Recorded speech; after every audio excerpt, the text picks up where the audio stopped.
Hello, Internet. Welcome back to the Fast Travel Lounge. You're listening to episode 88. That's right, we're going 88 miles an hour back to the days of future past, whatever the X-Men title is. My name is Patrick. I'm joined by Saif. Say hi. Yellow. And Steve. Say hi. Good Stevening, everyone.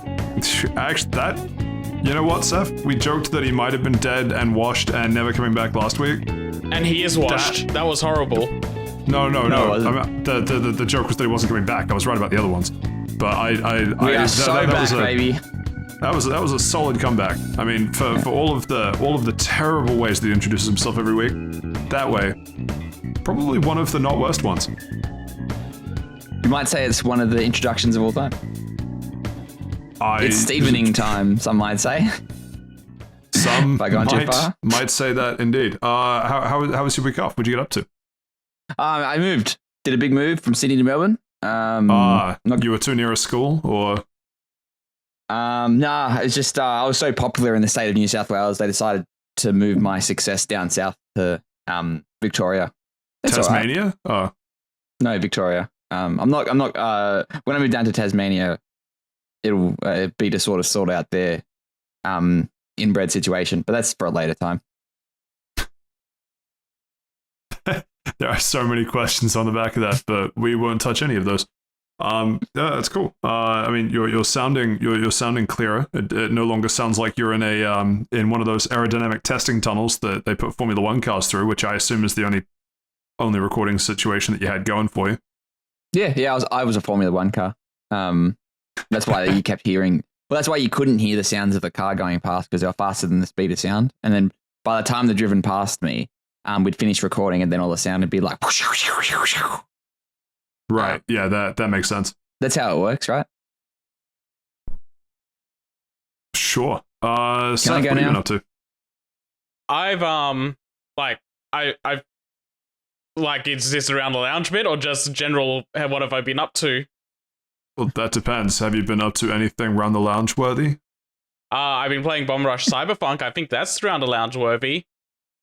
Fuck it. All right, I guess we're around the lounge territory. All right, yeah, Bomb Rush Cyberpunk. Yeah, what's up? Yeah, no.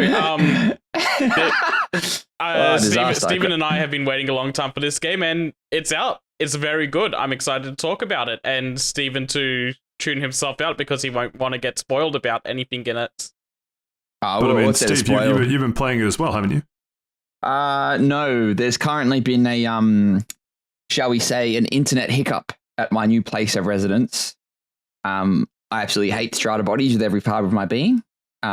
Did you bomb it, rush it, or cyberfunk it? None of the above. They said that internet would be available, and then when I signed up for internet, they're like, "Oh, bro, this isn't available in your area." And I'm like, "Okay, I don't know why you told me it was then, but whatever, that's fine." So I'm still waiting. Like it would have been sorted if they didn't tell me it was available. But you know what? You hate to see it, but it do be like that. I mean, but no. When I moved into my place, it took 6 months to get internet. Oh, yikes, man. Yeah. Dark times. Yeah, it was. And everyone I tell about that have no idea how I survived that 6 months. Oh, you just got home from work and closed your eyes and just slept for dinner. Can you really call it surviving or even living? Well, you can just play offline games. There's no such thing anymore. I mean, funnily enough, that is what I did, and that's how I got really good at Monster Hunter. You want to do endgame content scaled for 4 players, but you don't have internet? Get good.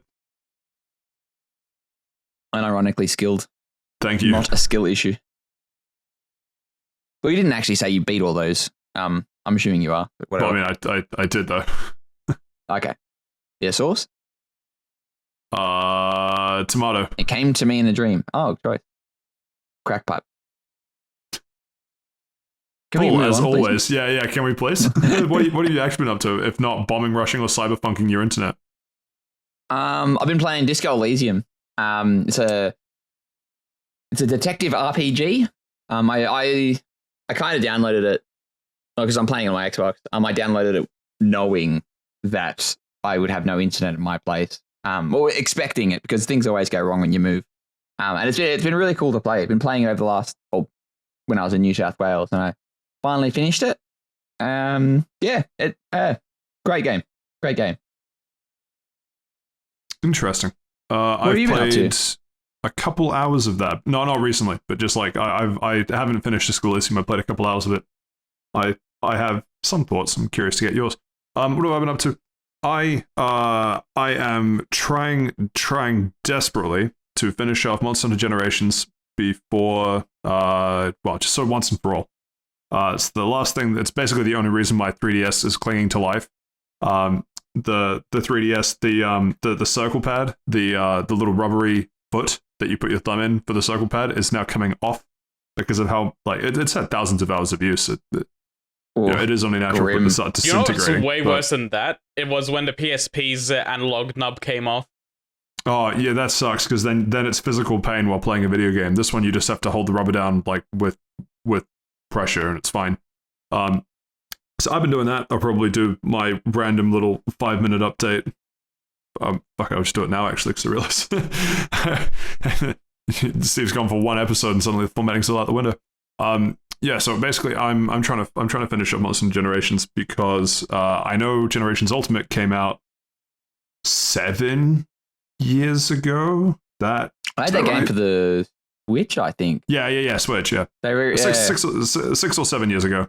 So it's not that it's a new game, but me and one of my friends, we both have Generations Ultimate, and we've both been waiting till the point where, because it's like a migration, right? There's no like cross save or anything. So we I don't even know why, but we just had this dumb pact that we would totally finish Monster Hunter Generations and then migrate the save and then play Generations Ultimate. And so we've since recanted a little bit of that because some of the totally finishing it includes getting every gold crown and small gold crown, which fuck that. As well that's as just RNG. It is.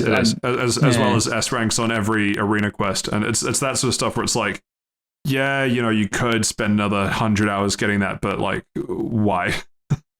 So instead, we're doing. Well, sorry, we finished all of the Deviants, so that's now finally been done. Finished that like a month ago or something now. I might have mentioned it, I don't remember. And now the last thing that I have to do, and I did this in totally the wrong order because it's boring as fuck, but there is an award for your guild card that you unlock when you have 5 Palico, like little cat companion things, at max level. Max level is 50.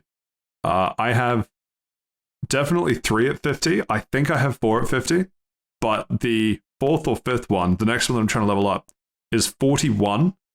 I've been leveling it since it was you get them around level 20, but since trying to like properly level them up, I've been leveling it since maybe like 31, 32, and I think I've played maybe 10 or so hours of Monster Hunter, and all it is you set them to train in your little Palico Ranch board. Like you just set a bunch of them to just train and they just level up while you go on quests.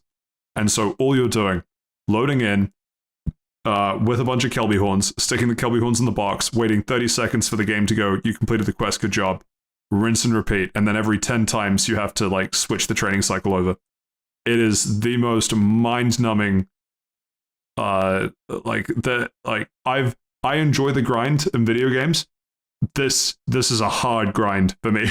That's not even. It's just tedious. Like, it doesn't sound fun at all. Like, it's so tedious.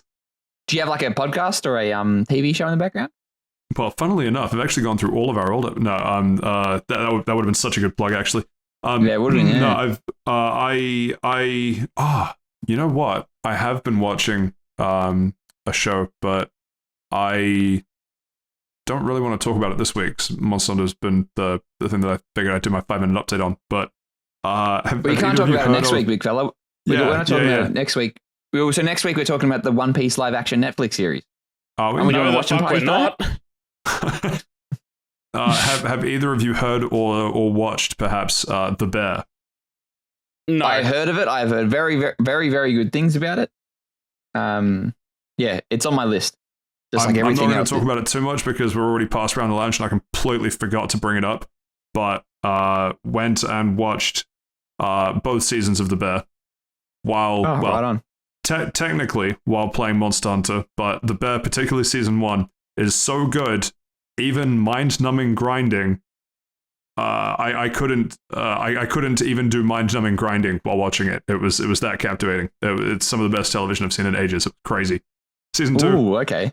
Season 2, really good television. Not as good as season 1 in my opinion for what I liked about season 1, but I'll discuss that I guess next week. I've had a few chats with a few people that have seen it. Really, really interesting discussions, but highly, highly recommend. So I guess teaser for next week. But yes, that's what I've been up to. I'm trying my best to just finish off Generations because it'll be so good once the DS is done, and then I can finally start.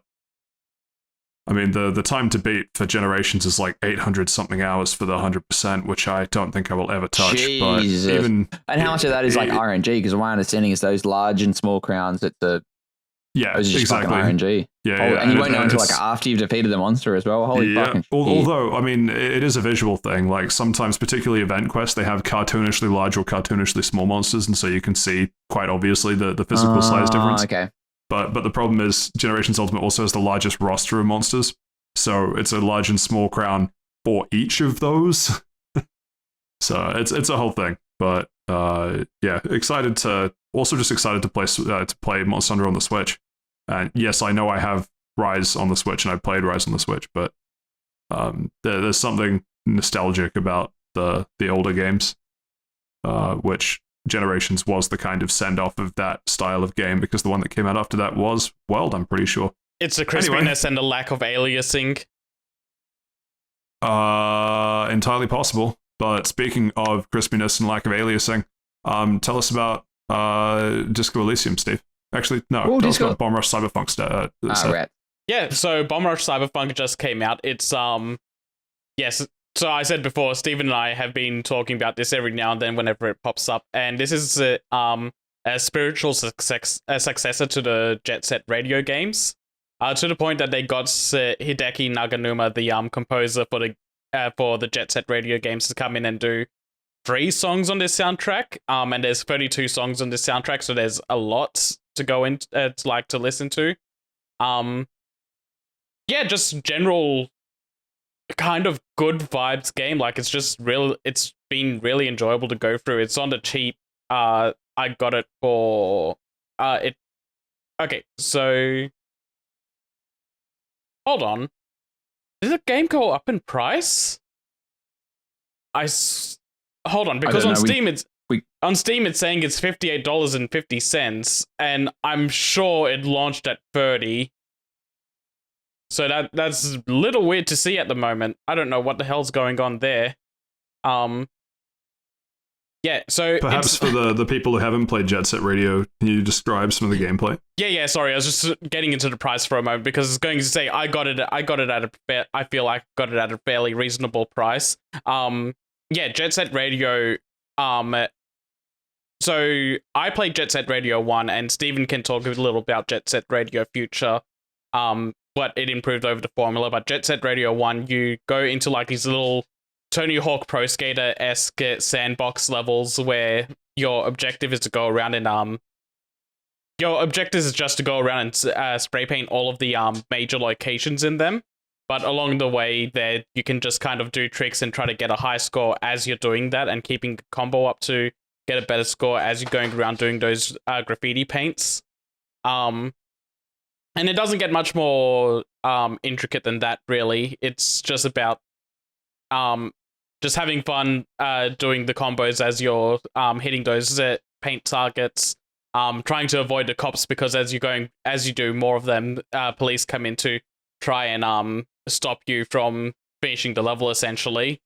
And just listening to good electronic music, or even just other music that they threw in there, like licensed stuff. Like the first game had Dragula thrown in there for whatever reason, because every game from the late 90s had Dragula thrown into it for whatever reason. It was just a very simple and fun game for the time. It was like a Dreamcast game, and then Jet Set Radio Future came out, was an Xbox game, and did some improvements I'm not too aware of that Steven could probably fill in for if he wants to now. Jet Set Radio Future was pretty much just an open world take on the genre. There was a bit of a story of like this evil corporation trying to take over, and then you and your motley crew of punks with their rollerblades and their graffiti sort of take back the city. With some good like sort of techno dance beats in the background. I did play technically the second one because there's Jet Grind Radio, which came out for like what Sega Saturn. That was a US name. It was just Jet Set Radio everywhere else. Oh, was it? Oh, okay. All right. Dumb fucking American. But yeah, but the first one was really good. I really fucking loved it. The soundtrack I still listen to, not constantly, but at least once or twice a year I'll give it up. But yeah, and when this game was announced, it looked like, because there's been some, not rumors, but there's been a big need for us Jet Set Radio aficionados that there was going to be a remake or a re-release or something. And while the first one they released it on the PS3 and 360 years ago, and that was nice, but there's still nothing for future either. The first one was. Jet Set Radio Future didn't get a re-release. And I was sort of like, I got the first one when it came out for the 360, and I'm like, oh, this isn't scratching the itch. Like, I can sort of see where the first one would be coming from, why it's loved, but the second one does improve on the formula a lot better. Maybe I am nostalgia tinted goggles, but yeah. Tell us about the game, Seth. Hype me up for it, baby.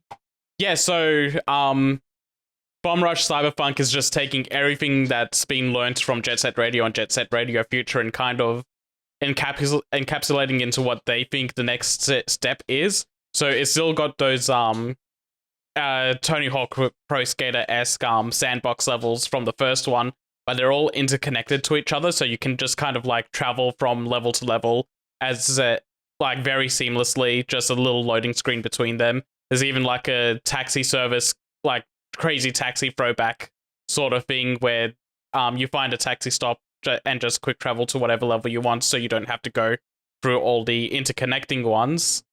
And yeah, they just kind of do the same thing of like, yeah, you're going through, hitting up all the graffiti spots, but as you're doing them, you're getting some more story beats going through because they're trying to tell a bit more of a story in this one. And they throw a couple of different objectives, like they have some racing ones and actually some proper boss fights in this game. Like you can hop off your so also worth adding is that Jet Set Radio, you only had inline skates. This game they've upped it so that you have inline skates, skateboarding, and BMX. But you can hop off all of those and just run around on foot and do tricks as well while on foot. But like backflips and shit on foot. That's a bit crazy. Yeah. And while you're on the ground, when you press the trick buttons, they just do your combat moves like low sweeps and kicks and things like that, and you can use those to fight off police officers chasing you or any other bosses that show up in the game. So they use those to replace like what was generally like spray painting the officers in the Jet Set Radio games, which was a bit clunky. And the gang battles in this game, instead of having like chase down the other gang members and spray paint their backs, because that was also really clunky. This is just like, okay, here's like a 2-minute session of just, here's an area, just try to get as high of a high score as you can, and if your high score is higher than the other groups, then you win the crew battle. Hang on. Yeah, because crew battles were a little bit in the Jet Set Radio Future. Is there a lot of different crews? There's... Or is it like... hang on, what am I trying to say here? I think what I'm trying to get to is that like if there's you're going to a certain area and it's like, oh, this area is controlled by Team A. You've got to take over Team A to take over the area. Is that kind of like... Not monotonous, but it's... every area has a different team. So it's like, okay, by the end of it, I'm like, I'm done. Is it that kind of thing or is it more story focused? They have that, but it's more weaved into the story. So what happens with this game is that your main character, Red, wakes up with amnesia and I'm skipping some important details on why he has amnesia because I want you to get I want your raw reaction to the beginning of the game. Okay, yeah, and I should be getting this game very soon. Yeah, so a thing happens at the beginning of the game, and he wakes up with amnesia, and he's pretty much told by the DJ Cyber for this game. He's replacing DJ Professor K from the Jet Set Radio games. Like he's that sort of spiritual successor character.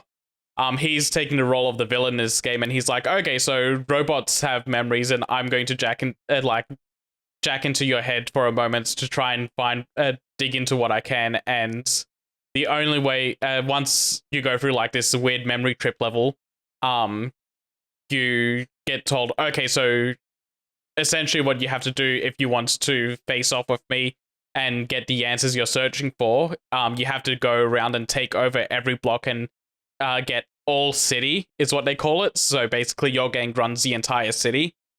And yeah, so you just kind of go through that, but they break up a few little sections between the gang battles by having little bits of story interspersed between there as well.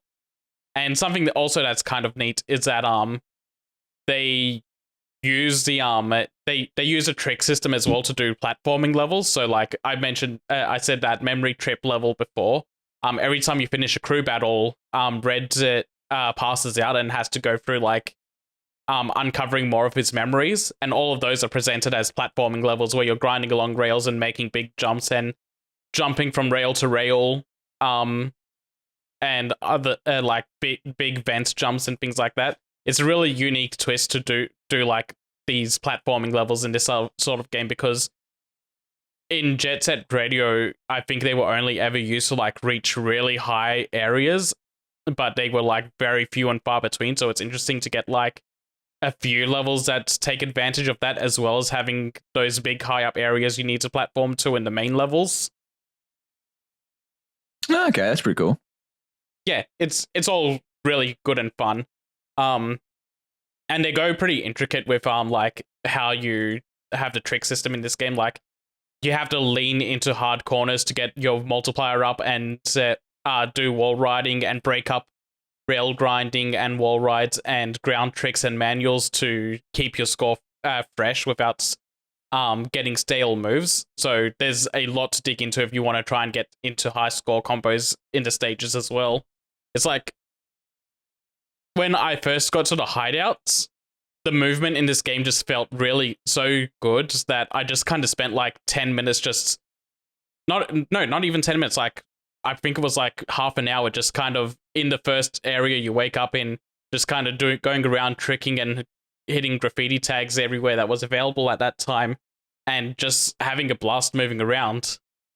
Something else that was also really nice about this that's above Jet Set Radio is that they give you an air dash, which just really helps with like correcting your movements, because it keeps that sort of thing in Jet Set Radio where once you jump, you're like kind of all momentum stuck going in the direction you jumped. Yeah. It's kind of stiff. But as you like, Jet Set Radio is not like a very precise game, so you can't get used to it. But no, in this game they're like, okay, we're going to keep that sort of movement, but we're going to give you an air dash for correcting or even just pushing yourself further, and it adds so much to the movement of this game that it feels really incredible. Nice. Can we get a music review as well? Music review, it's banging.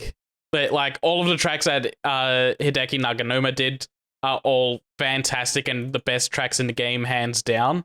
I've mentioned before on the podcast that Too Mellow, he was a person that did a Jet Set Radio inspired OST a while back. He came in and did a track for this game. When they mentioned that he was coming in, I thought they would have gotten more, so that's a little disappointing that he only did one, because the song he did is also really, really good. But everyone else that came into the OST are also really hitting out of the park. Like there's so much going on here. It's all still in that sort of like electronic funk dance sort of area. But all of it meshes well together that it's just a really good OST that don't regret that I purchased it, because I got the edition of this game that came with the OST. Oh, right on. Okay, that's pretty cool. I'll give you that. That is pretty cool. Yeah. Did you get it on vinyl or a CD that you cannot play? No, it's just through digital on Steam. Oh, okay, cool. So you actually can play it. Very cool. Yeah, it's all there on my computer in both MP3 and WAV formats. If it had been available in vinyl, though, would you have pulled the trigger? No, because as insane as I am for buying CDs that I can't play on my PC, I actually would not get a vinyl because I don't have a vinyl player. Like CDs, I have a chance of playing it somewhere, and I do want to rip them onto my computer by getting like a portable CD player for it. But a vinyl player is just out of the question. You heard it here first. Saif hates music. Music Yeah, that isn't video game related. Look, if it's not in record form, it's shit tier music. That's what I've always. That's what I've heard. I cannot state whether that is true or not. But all the best. Yeah, I think all I really need to say to cap this off as well is that I'm right at the end of the game. Like I'm in the last level. I should have finished the game yesterday, but instead of doing that, I went around and just unlocked all the optional characters I could unlock that night instead because I didn't want to finish the game yet. I wanted to go and extend it as long as I could. That's fine. Play-ons are cool there. But like, are you finding that like unlocking all those characters is like a No. to make a pun, a grind? No, but the characters that I unlocked at the moment, they were all very easy to unlock. You just kind of like run into them in the level, talk to them, and you just have to do like 3 tasks for them and they unlock, and they're all pretty simple tasks. Oh, yuck, fetch quest. Oh, Or well, be like that sometimes. Actually, one of them was kind of a fetch quest. Because he's like, damn, I lost my bike. No, I lost my skateboard. Can you get it back for me? And then you get the skateboard and he's like, ew, it's covered in mud. I don't want it anymore. I'm just going to stick to skates. Oh, well, that's cool. I was going to ask something, but I forgot about it. Must have been a lie. Actually, no. With all the unlockable characters, is there characters that are cooler than others? I'd say so, yeah. Okay, so there's like a Saif character and there's a Steve character. Very cool. Yeah, but the cool one's the better character. Yeah, keep telling yourself that. I'd say there's quite a few characters that are cooler than others. There's also you after you finish the story, you can unlock all the other rival gangs as characters. So if you like any gangs in particular, then you can unlock. You can play as them as well. My favorite I'm looking at the moment is the old heads. Like they're not an active crew that you go against. These are just old geezers that are enforcing the rules of the road on all of the characters. Like okay, so you mean the police? No, not the they're police. Just boomers. They're enforcing. It's more enforcing the rules of like the crew's road rules.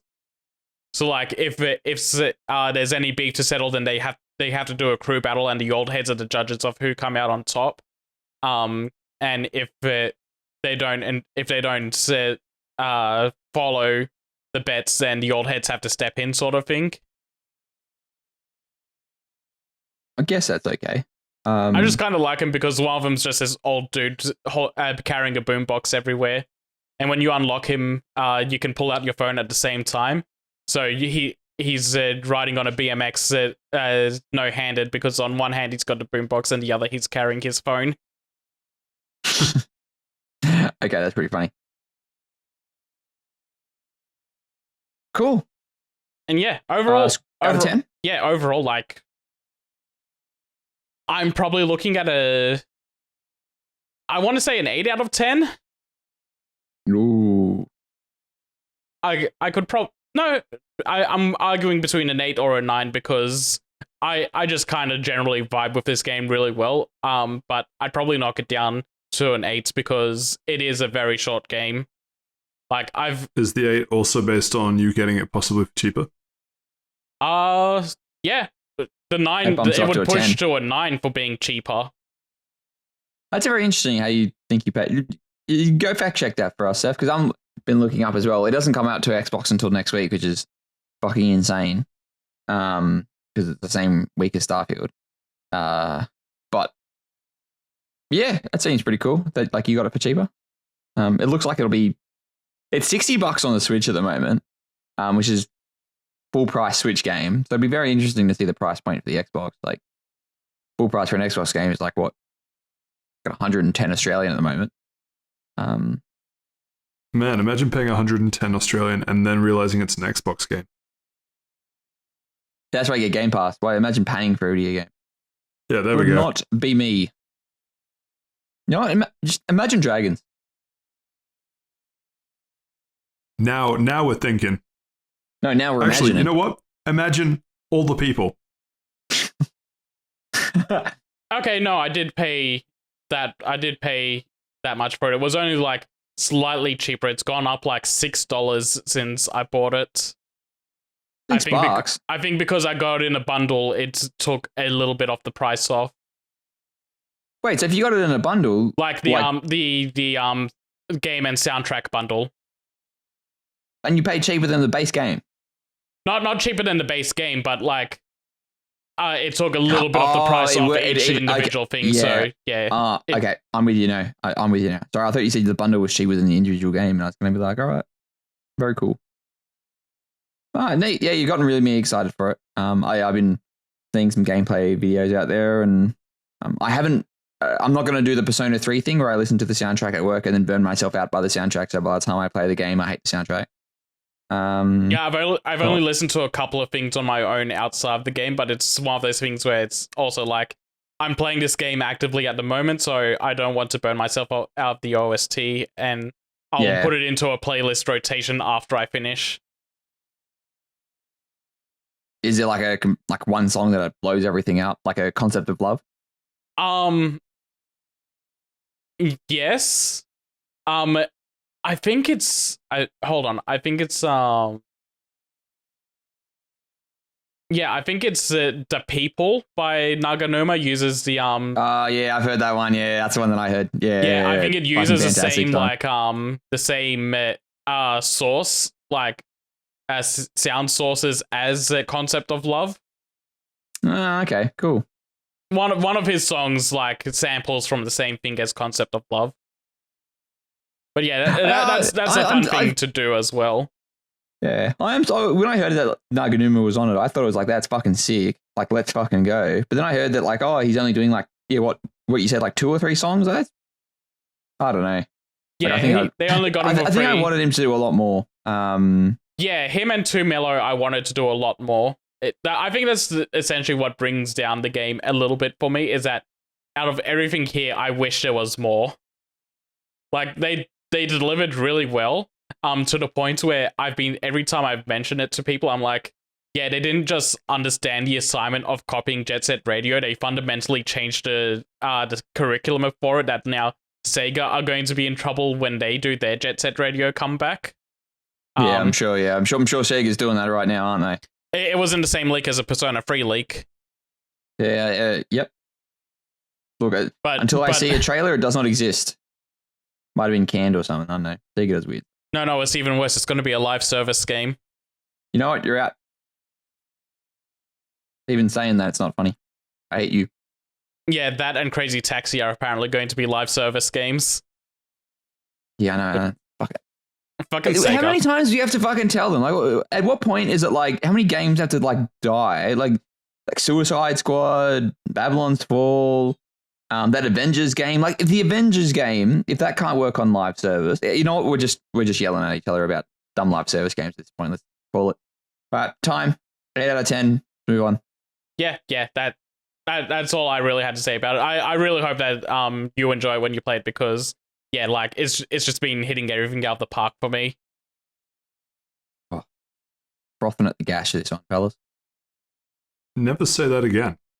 But things that you can say again, just go Elysium.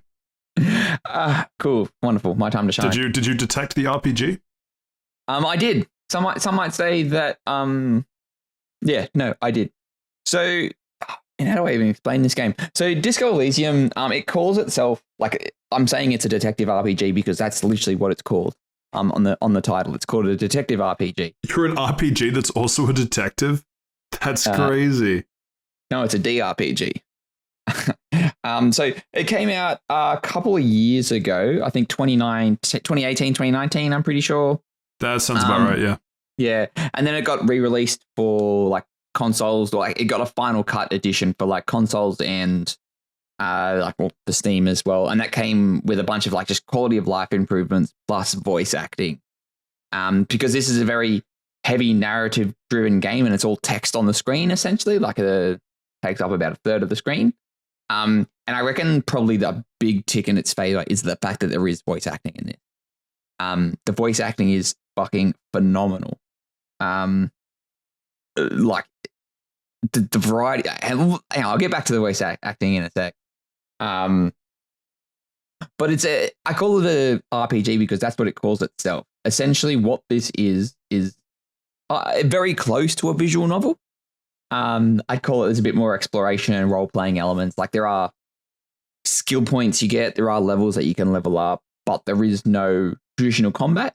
There is checks that you can go, and the checks there are like modifiers depending on your skill points, depending on the equipment you're wearing, or previous interactions with a certain character or other interactions with the world. And these skill checks are pretty much a roll of the dice.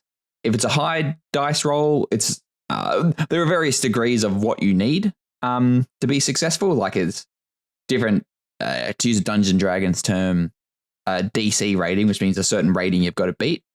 And depending on how high it needs to be, it can be a bit harder and challenging. But if you're putting more bonus points into the end of it, then it becomes a lot easier. And there are sort of elements where it is like I never in this entire game so there is two types of checks before I get into it.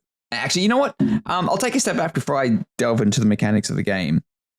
But it's essentially a semi-open world where you're taking the role of this detective who, after a night, Mr. Zisco. Mr. Elysium. That's his father. Sorry. Yeah. So after like not a night, like a lifetime essentially of heavy drinking and drug use, he has woken up and he doesn't remember a single thing about himself or the world around him. And literally you wake up in this apartment building and he's like, who the fuck am I? And us as the player are like, I don't know, big fella, you're supposed to tell us. Which is a pretty funny way to start the game. And like the apartment is like trashed, like the bed's been tipped over, the bathtub's been flogged, so he's just like thrown a bottle out the window. So it is a very interesting way to start it. And then as you go out, sort of interact with the world, it sort of introduces like, okay, you're a detective. You're here to investigate the hanging of this, essentially this person that's employed by a company because there's a union strike going on at the docks, and this person has essentially been brought in to break the strike. It's like, you'll come in to investigate the hanging, who did it, make some arrests, bring law and order back to the streets, essentially. Dun dun. Wait, hang on, was that Law and Order or was that Special Victims Unit? I always forget. It's Law and Order Special Victims Unit. Same thing. Is it that? Never mind. Yeah. SVU is just a Law and Order series. Yeah. Okay. Before you get too far past it, one of the things that the game, it wasn't a turn off because it was a skill issue, but it was a little frustrating that the game feels kind of roleplay in that you can do quite a lot. Like you could walk around and interact with a bunch of stuff. What was funny was when you wake up in that apartment, that is the tutorial, and the tutorial takes you through clicking on various things, and that's all fine. What was really dumb, and I genuinely think it's an oversight on the developer's part, where I interacted with everything in the room, but I couldn't leave. Do you know why? Because okay, so I was going to make the same point as well, because it's an isometric view, and you wouldn't have been able to see the door, would you? I was going to guess you didn't pass some sort of check. A combination of both. So I could see the door, but I couldn't interact with the door because the game, as part of the tutorial, forced me into checking. I think it was checking like bathroom cabinet. There was something, I don't remember. It's been a few months since I played that chunk of it. I only got, as I said, like sort of 3 or 4 hours in. But somewhere in there, it required a key, and the key is in either your shirt or your pants pocket. And at no point did the game tell you that you had to wear clothes. So I was just walking around the apartment without putting the clothes on, and as soon as I don't remember if it was shirt or pants, but as soon as I put it on, your character even gives dialogue of like, what was that? Yeah, I genuinely did. Yeah, that's all I was wearing. I was just walking around with the tie and like one shoe, and I thought it was really funny. And then the joke wore thin because for 20 minutes I'd interacted with everything in the room and couldn't figure out why the game wasn't letting me leave.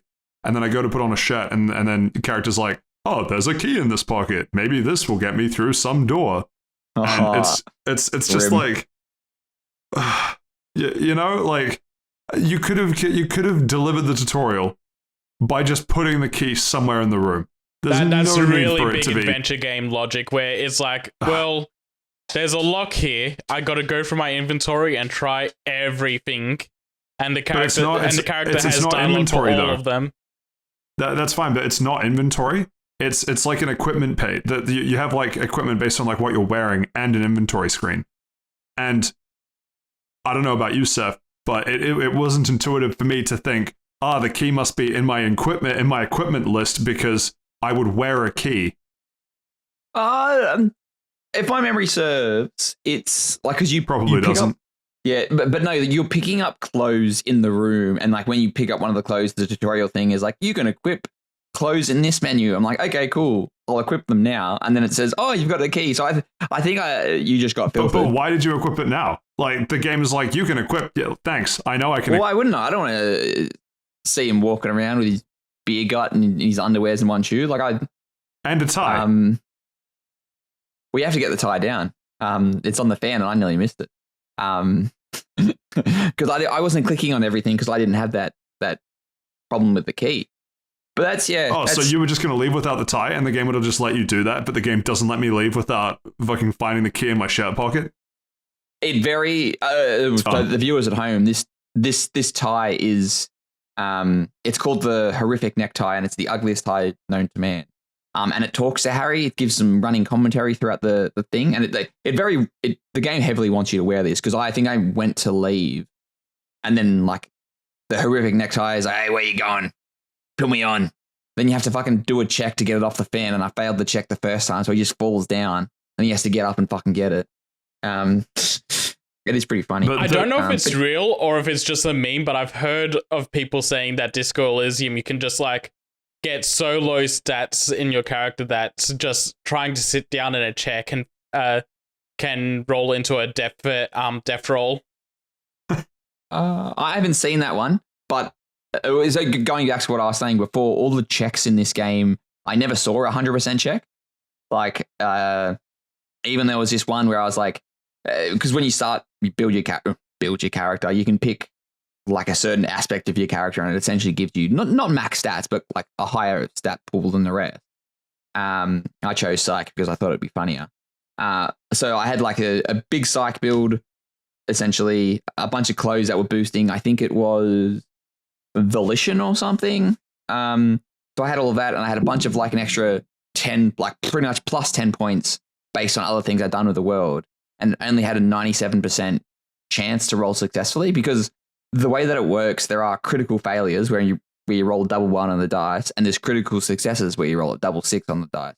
And if you've got 97% and you roll a double 1, you feel fucking cheated. It is sort of funny, and not all checks you have to pass. Some checks, if you fail, it'll essentially like you'll open up a new dialogue tree, or like the failure is intended. But if you're failing something where you're 97% sure you're going to get it, that's pretty shit. But then at the same time, there was also this locked container I was trying to get into, and I had like a 3% chance. And I'm like, you know what? Fuck it. Let's see if I get it. And I got it. And that was like, fuck yeah, I beat the game. Well, not really. I didn't beat the game, but I was like, I just felt so like eat shit. Like I wasn't supposed to get this, and I did.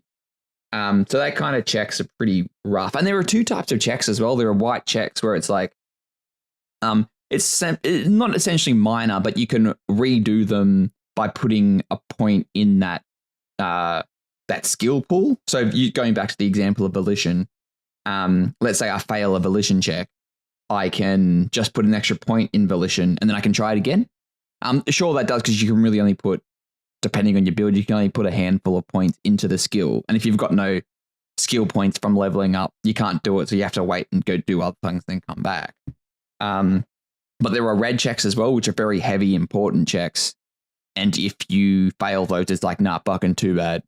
And these can be things like just like important dialogue choices. And you don't have to, or there are certain scenes where you have to pick either a red dialogue or a white dialogue or one that isn't a check.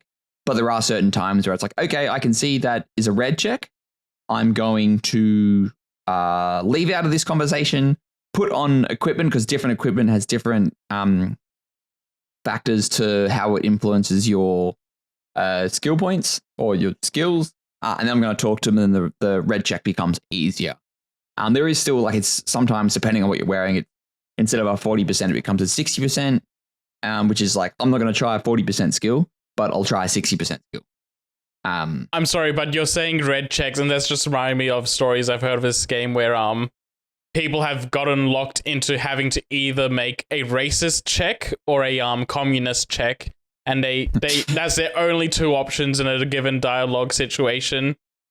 And both options will have your partner character like give you a disgusted look. Yeah, and there is a partner character as well, and he's pretty much the grounding for you. He arrives on the scene and is like, "Hey, what's wrong with you?" And you're like, "Hey, I've completely forgotten who I am and what I'm supposed to be because I've been partying for a week straight." And the guy's like, "Yeah, all right, you take the lead on this case." It's pretty fucking weird. But yeah, there are a couple of.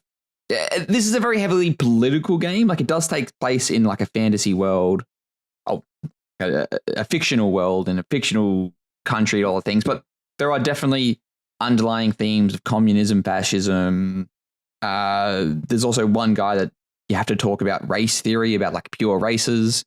But because it's fictional races, he doesn't talk about the terms of like black and white race. He talks about these people are from here and these people are from here and they're the chosen race because they're from there. And then you're like, okay, what if they're a different color? And he's like, I don't care. Where were they born? That makes them the chosen race. So it's pretty interesting how they do that kind of stuff. There is enough flexibility in your character choices where you can build, because your character, well, unless you finish a check, you don't really know the guy's name. You find it out towards the end, so I'm not going to spoil it. But there are sort of ways that you can. No, it's Detective RPG. It's Eli to go into Elysium. No, it's Siam, and his last name's Eli. That's where I got confused. Actually, no, I think Elysium's the name of the continent or the world that they're on. His name is Seymour. Seymour Butts. Final Cut. But it's very interesting the way that it weaves a political narrative into this, and you can make your character either be like a mega communist or a mega fascist, or you can do what I did and become a centrist or a moralist. Because it's like, yeah, both sides make good points, and everyone literally makes fun of you for doing that. And if you're a centrist, it's like, yeah, cool, fucking make a committee about it. And then one of the endings is you actually make a committee about it. And you get put into an airship, and it's like, yep, cool, all the best. That has insane Catherine vibes of get a neutral ending, you go to space to avoid commitment. That's literally what the neutral ending is. It's not even a neutral, it's essentially a bad ending because you don't finish the case, because the case is what drives the story forward. You're always looking for what happened. And there are like side quests to go on, which are pretty fun. Some of them are like genuinely laugh out loud moments. Especially there's this kid outside that's just throwing rocks at the dead body. His name's Kuno. And he's just swearing at you the whole time. Then he's like, hey, man. And then you're talking to him and he's like, hey, you guys want to make a bunch of money. Can you steal drugs off my dad? And the kid's like 13, 14. So then you steal drugs off his dad, but his dad's like passed out in the bed. And you're like, hey, I got these drugs, man. Your dad's a fucking loser. Like, no, he's not. My dad will fucking kill you. But like his dad's just fucking passed out all the time. It's just big fat loser. It's very... That part was probably hit close to home. Like this game is fucking fantastic. See, what's really funny is that was one of the standout memories that I have of the bit that I played, which is Kuno and the other one. Just Kuno Ease. What? Kuno S? Kuno Ease? Probably. The chick that's over the fence yelling at him? Yeah. That's Kuno S. And they're both just fucking egging each other on, and you're like, hey, I'm trying to have a conversation, and they just keep, like, actually, it is credit to the voice actor, just by being so fucking annoying, that eventually the game's just like, do you want to punch the kid? And I'm like, yes. And it rolled. Succeeded the roll. And I just fucking deck the child. And it shuts up. It shuts up the girl on the other side of the fence. And it's one of the few times where, like, you do violence and you're like, in real life, that would go horribly wrong. But in the context of the game, I made the right call. I refuse to believe there's any option other than violence against the child. Well, that's very funny because I failed that check. So what, you swung and punched yourself? No. You swing and you fall over. Oh, that's even worse. And then it's just like no one says anything, and you get yourself and you dust yourself off, and like the narrator's like, everyone's too embarrassed to say anything about you. And it's like, fucking hell, great. And that's that kind of thing. It's like that was one of those red checks, and it's like, cool, I'm going to do it. I know it's a point of no return. You do it, you fail it, and it's very funny, and that's it. So I want to do a little put my thought process into perspective here for a moment, because I was going to say earlier, hey, you're playing on Xbox, so that means you didn't get voice acting, and then Patrick just mentioned voice acting. I was like, Patrick doesn't seem like the type of person to mod the game. I completely forgot that Disco Elysium was the game where they released the extended version that came out later added voice acting. And the final cut. Yeah, and the game I'm thinking of that had a massive community done voice acting mod was Hollow Knight. Oh, really? Oh. Hollow Knight got like 100 community voice actors to go through and do that entire game script. Yeah, we actually talked about that briefly, I think, in a previous episode. When you play the Hollow Knight, yeah. Bit of wide cross moment, and need to put myself on blast for that. But yeah, no, this game is fantastic. Like, it's there are certain parts where, like, it's not that you don't know where to go, but there is multiple ways to finish something. And maybe because of the way that I was playing, I was making sure that, like, if I saw something, I explored it, or I talked to someone about it. So I got to some things, and I was like, you find something, you pick it up, you're like, oh, cool, what's this? And then, like, 10, 15, 20 hours later, you're talking to someone, and it's like, oh, yeah, can you get this to me? Or, like, you should check that out. And the game is like, oh, you've already done this. And it gives you, like, a text option, and it's like, oh, you've done this. Talk to them about it. And then it's like, oh, yeah, cool. So it's good that, like, you don't have to, like it's open enough that you can interact things before the need to interact with them, which is pretty cool. But the worst part about this game, I reckon, though, is the ending for it. I'm not going to spoil it. I highly recommend everybody goes and plays and gets the ending for themselves. It's a fucking shit ending. There's no ifs, ands, or buts about it. There's a point probably 3 or 4 hours before the ending, and you think that's the ending. But it's not. And then it continues on, and it's like, nah, this doesn't need to be here. They could have tied it off. But doesn't it have multiple endings, though? Like, what do you mean the ending is shit? No, so there are a bunch of bad endings you can get, whereas, like, either you don't solve the case, or you die before it, or you get taken to do this committee. But there are there's an event that happens, and then there's sort of 3 or 4 outcomes after it, and then you get different endings. Like, you really only get 3 or 4 endings, depending on which outcome you got at that one critical point. And, like, one of those endings is better than the other. I've looked it all up online to see what ending I got. I mean, I got, like, pretty much the best ending. And there's a bunch of other things. Because it's the ending you got, right? That's why it's best. Well, no, it's the good ending. Everyone shakes hands and is happy after it. But there are other endings where it's like a neutral ending, but you finish the case, or a bad ending, but you finish the case. So it's not as like, you're not going to get a million different endings type of thing. It's like you've got a critical path, and it's like the end result of the critical path. It's like you're always going to hit this point. You either get ending A, ending B, ending C, or ending D, essentially. But that's only after you hit that point 3 or 4 hours before, where there's a big event that happens. And that influences which path you'll go on. But there are different ways to like interact with that. But at the same time, it's all the final destination. It is what it is. You solve the case, big surprise. All those things sort of wrap up in a neat little bow, but it's dependent on essentially the journey on how you get there. And the journey is fantastic. There's a bunch, as I said before, the side quests are fantastic. The world is very well thought out. Like even it's a fictional world, it talks about not only the city you're in, but the other neighboring cities and the continent at large and the history as well, like a Revolutionary War that happened 50 years ago. And the scene setting in both it's almost a watercolor art style is fantastic. The sound design is fantastic. Voice acting, probably one of the best voice actings I've ever heard in a video game. It's just that ending. I really took the wind out of my sails. There's no way I can say around it. It's bad negative. But no, I highly recommend this game. You sort of just enjoy the journey, enjoy the train ride, and then when you get off the train, you realize you're at shit city. I told you so. But yeah, I reckon I'll give it a 9. It's probably fantastic. Like, for some reason I thought this game would have a bit more combat or something, and I don't know why. Maybe because it is sort of like an RPG. It's because you missed the check on the child. The combat was the child.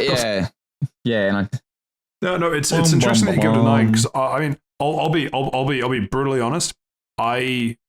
Once I left the hotel / apartment place and like went outside, most of my time was just soaked up just walking around, and it felt a little almost too directionless, that there wasn't that much of a hook. And so at the end of the 3 hours, it was like, yeah, it's fine, but like I'm not on the happy path to uncovering anything super interesting that I want to keep playing at the moment. And the mechanics and stuff are I guess like cool and novel, but again, not crazily deep, because I guess rather my fear is that so much of it is dialogue driven and so much of it is kind of choice and branching dialogue and everything else, that it feels like I'm never going to be able to get a full experience out of Disco Elysium until I play through it multiple times. And what I've played of one playthrough so far isn't the sort of game where I could see myself playing it through multiple times. And I don't quite know what element it's missing for that to be the case. But you giving it a 9 is definitely going to make me... Well, it's always been on my list to eventually just kind of play it anyway. But it is interesting because everyone that I talked to says it's fantastic, but yeah, just those first sort of few hours that I played just didn't spark. Yeah, I think because I knew it was going to be a dialogue-heavy, choice-based type of adventure. That you just came prepared with snacks. Or like I knew it was going to be like that. I did sort of expect a bit more combat, and I didn't know how that combat would play out. I think I did expect that, and that might have just been me and the voices in my head talking. But I sort of, because I knew what I was getting into, I didn't need that hook. Like the hook for me was the second I booted it up, you've got this open-ended, it's sort of like go and work it out for yourself, and then you get the hooks later. And there is like the more quests you pick up and the more you fill in your sort of journal thing, the more that gives you the direction. You're telling me I need to detect my own adventure? Yes. Or you don't even have to detect it. You can just follow the string. And there are some things where it's like you interact with something early on in the game and it's like, all right, cool, I don't know what this is, and you walk away, and then you come back later, like 15 hours later, and you interact with it again, and there's new dialogue options that open up. Not in the sense where it's encouraged you to check everything twice, but it encourages you to put pieces together. And if someone mentions something or you interact with someone else or something else, you're like, okay, I've seen this. Let's see if you can put the two together. So it does encourage that world exploration. And I take your point where there is no hook at the start, but that is by design, in my opinion. But at the same time, the expectations might be different. I recommend I'd jump back into it. If you did play it a couple months ago, probably play it again from the beginning. Like you'll not only will you forget some things, but like there's some things you might pick up, or you can even like roll the character again, or not roll the character again. You can just build it a different way. But yeah, and if you really care about it, there are guides online, and like it can show you the best way to build your character to experience all of the content. A WikiHow guide for how to play the game efficiently. That's what I needed. Well, no, not efficiently. It's more effectively, because I think I was reading online before, there's over like a million lines, like a million sentences or something. And you're not going to get all positive outcomes depending on how you build your character. And you're not going to experience some things because going down one path will lock you out of another way. So there are things I've seen online. It's like, oh, if you want to experience every side quest, this is where they all start. Or if you want to experience not the best outcome, but if you want to experience the most amount of outcomes, follow this path. Or put your skill points in here, or pick up this thing early on in the game, and it helps unlock a bunch of things early on, which either makes the checks a bit easier or it makes them more obvious to you. I don't recommend that, because I think this game's better off coming in blind. But at the same time, if I was to do another playthrough, I'd probably do that. I'd probably follow a bit more of a bigger path, because I don't think I missed anything. Or missed anything as opposed to being locked out of certain things because I've done other things. And that's just the way the game's designed. Oh, well, glad you enjoyed it, though. Yeah, as I say, in the list, just whether or not I get to it sooner rather than later, who knows? Yeah, Disco is one of those games where I've been wanting to play for a long time, but I play so many RPGs already that it's hard to squeeze that into there as well. Yeah, it's a different type of RPG, though. Oh, yeah, it's different from the regular type of RPG I play, but it's still going to be like a 20-plus hour game to play through. Yeah, you get I did everything, and I think as much as I could. And I think I clocked in at 25 or 30 hours, maybe. But I did everything. The story, because I looked it up once I got to the end of my 3 or 4 hours, and I think it said story was average 20-ish, and then 100% was average-ish 30-ish. Yeah, maybe not 100%, but like a more complete playthrough. I don't know if there's a 100% type system, but a more complete playthrough, you're looking at 25 to 30. Yeah, you wouldn't be able to get 100% because they're like branching. Yeah, exactly. Yeah, I looked it up, and apparently I have it in my Steam library as well, so it's just one of those games I own that I need to play. Yeah. Like, I don't even need to buy it. Yeah, I highly recommend it. And it's on everything now. Like Switch, Xbox, PlayStation, actually, Steam. This is probably a good plug for Humble Choice this month, because I think that includes Disco Elysium. There you are then. Good chance. And, yeah, I rate it. It probably would play better on PC as well, because I'm just using the controller, and there is a bit of not point and click, but you have to like move the right thumbstick to sort of interact with things. And there was a part of the game where I'm looking for someone or something, looking for someone and something, but I didn't know exactly where they were. It just gives you sort of an area, so I had to keep like flicking the thumbstick to see if I could interact with anything, and that could have been made easier with a mouse. I'm also going to go out on a limb and possibly say something very controversial, but I believe Disco Elysium is one of those games where, like an Adobe product, you're justified in pirating it because the publishers just straight up fucked over the 2 major creators of the game, kicked them out of the studio, and are now profiting off of it, which is very... I remember this being a big case because everyone was saying what happened to Disco Elysium is a very Disco Elysium of a situation to happen to it. Like a very capitalist sort of move for them. Yeah, it's an interesting read. Yeah, so yeah, it does seem like the game itself is a sort of critique of capitalism, but for capitalism to come and fuck the creators of the game over it's very Disco Elysium of them. You're right.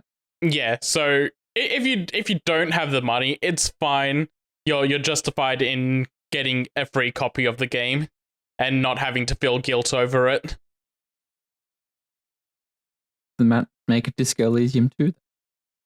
I thought they sort of sold it. No, I think Disco Elysium 2 is in jeopardy of even happening because the creators aren't on board now. Right.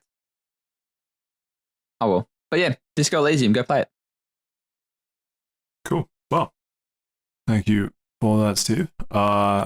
Seth, you have a Steam chart quiz for the two of us. I do, and this one's this one to me is very funny. So have you guys heard of Immortals of Aveum? This is a game that's been showing up at a lot of I think I saw a funny tweet about this morning, but no, I'll play along. If I can remember correctly, I'm not going to look it up or anything. Yeah. No, I've never heard of it. Okay, so Immortals of Aveum is one of those games where EA kind of published a indie game to get broad appeal, and they've been shoving it in the face of everyone at every game convention that happens. It has all the trailers are really cut badly. Like it has really bad MCU-esque dialogue choices. So yeah, that came out recently. It hasn't been making a lot of waves. I want you guys to guess how many players its all-time peak is to begin with. Man, I think it was a 24-hour peak that I saw, and I'm not sure if it might not even have been this game, it might have been something else. I think it was like 600 or something in a 24-hour peak, and then like 900 all-time peak, I think. That's my bet. 900 all-time peak for Steven? I'm going to guess 901 all-time peak. 901 all-time peak for Patrick. So, the house wins because the all-time peak is 482. Grim. I was actually going to guess much higher. I was thinking okay, EA shoves it in everyone's faces but doesn't do particularly well. 3,000 or 4,000. So it was only because Steve adjusted to 900. I'm like, all right, my base is off, 901. But fair enough. Yeah, house wins. That game came out a week or two, and that's published by EA as well. Fuck, and that's what I'm saying. I didn't think it was possible for a game to be published by EA that would hit that low. Now to do the other part of this. Now here's the chaser. Yeah, here's the chaser. Another game that we like to make fun of a lot is Forspoken. I haven't made fun of it. Someone told me this Immortals of Aveum game was first person Forspoken. I'm not sure. Essentially, yes. Oh boy. So Forspoken, big AAA game by Square Enix, also failed to hit its targets. Instead of guessing the player all-time peak player count for this one, I want you guys to guess how many times you have to multiply the Immortals of Aveum player counts to reach Forspoken's all-time peak. Like, is it twice as much, 3 times as much, 10 times as much? But hang on, Forspoken was PS5 exclusive, wasn't it? No, it was PS5 and PC. So okay. It does have a PC all-time peak. Did it release at the same time for both? No, Forspoken was January, but it hasn't it peaks when it came out and it's just dropped since. It hasn't had another peak since. Oh, okay. I reckon it's 10 times. Actually, no, I'll go 15. 15 times. Patrick? And I'm banning you from saying 15.1. 15.1. Very cool. No, I was going to guess 10 times. 10 times? Yeah. So Patrick locking in at 10 times, Steven locking in at 15 times. Steven wins this one. It's 20.3 times. I was going to say, if I guessed 15.1, would I have won? Yeah, you would have. Nice. Yeah, 20 times. Yeah, 20 times more players. This one clocked in at 9,824 all-time peak. They did so much advertising for that game as well. That's very, very grim. Yeah. Well, it came out on PS5 and was like, oh, hey, this is a pretty shit game. Yeah. Yeah, and Immortals of Aveum is on PC, PS5, Xbox as well. be very interesting to see the sales numbers when those come out. But it's what's the sorry, Steve, you mean the sales number singular? One guy, that guy's wife bought it after The playing one Babylon's Fall guy jumped onto another game. Yeah. Wonder how he's doing. Hope he's okay. What's the Metacritic score? IGN gave it an 8. Nah. Oh, Metacritic score is 71, but a user score of 5. Oh, there we go. Yeah, that's for the PlayStation 5 version, so take of that what you will. They're the most harsh of critic reviewers. I mean, player reviewers. Impulse Gamer gave it a fucking 100. That's an impulse. Yeah. Right. Well, so if you want to boost Immortals of Avium's player count, it is currently $90 Australian on Steam. How many people are currently playing? Give me 1 second. As of 2 hours ago, it was 117. Well, I mean, swings and roundabouts. I just refreshed the page. As of 41 minutes ago, it's 121. Look at that. Compared to something like Nickelodeon All-Star Brawl, that's doing pretty well. Nickelodeon All-Star Brawl came out like 2 years ago, man. Game came out 2 weeks ago. What's your point? I don't know. Patrick, I'm going to put you up to that. Do you think Nick All-Star Brawl has more or less players than Immortals of Aveum right now? Much less, because the last time we looked at this, it was wait, hang on, it was 13 the last time we looked at it, I think. So I'm going to guess it's, I don't know, wait, if House is going to win, I'm going to guess 9 people are playing right now. This is 8 people. Patrick actually got that nail on the head. It was 9 as of 18 minutes ago. Damn it. He lawyered his way into that one. Oh, man. Because I remember joking that, because it was an odd number of players, that there were so few people playing that if everyone was queuing up for matchmaking, there were 5 people in a game and 1 guy watching. Yeah. Sorry, 5 lobbies, 10 people in a game and 1 guy watching. You reckon they're all playing together? Or is someone just playing like split screen on the computer or something? There's probably one guy in training mode right now. Yeah, I reckon they're all on first name basis at least. Like they queue up and they're like, I wonder which of the 10 other people playing right now am I gonna queue into? It's a fucking SpongeBob. Yeah, exactly. Shit, it's Gary the SpongeBob main. And just for the other side of the fun comparison, Nick All-Star Brawl absolutely did hit a higher all-time peak than the Immortals of Aveum, though. It definitely did. I'll put it a different way. I remember seeing YouTubers play Nickelodeon All-Star Brawl. I haven't seen anyone or heard anything about... I keep wanting it to say Immortals Phoenix Rising. That's not it. That's the Ubisoft one. Yeah. This EA one. Yeah. Aveum. Should name as well. Yeah, nice and memorable. Oh, well, thank you for that brief little foray into Steamcharts. Glad to see I'm still the undisputed king of it. Love that for me. Dumb game. It's the game Even of when life, House my friend. Advantage was there for last week, it didn't help that much. But speaking of helping, actually, maybe it's not speaking of helping. Actually, no, it is speaking of helping. Thank you to you both for helping with Around the Lounge Part 1 for this week. Well, it's just the episode Part 1. Thank you for helping. Thank you for helping out with being host. Thank you for thanking me. And you know what? You're welcome. But it means we get to move on to Part 2 for this week, which is, of course, the news. Good evening again, everyone. Shut up. And you know what? I'm so sick of you, Steve. I'm so sick. Fight me in Fight Crab 2 when it comes out to PC. Yeah, crabs. Actually, do we have a release date for this? Announced. Early access for this winter. Yeah, early access is coming. Coming this winter, which would be basically end of the year, roughly, would be my guess. I like how you ask him to fight him in a game that's only coming to PC, meaning you want him to blow up his laptop. Hey, my laptop could run it. I think it'll be a fair fight, because my computer would also be at risk of blowing up to play it. but it does look fun. I've never even heard about this game. Can someone crab pill me on this? Okay, so Fight Crab is a game. What are your thoughts on sashimi? That's not too bad. Bit raw for my liking. Then you're gonna love fighting crabs.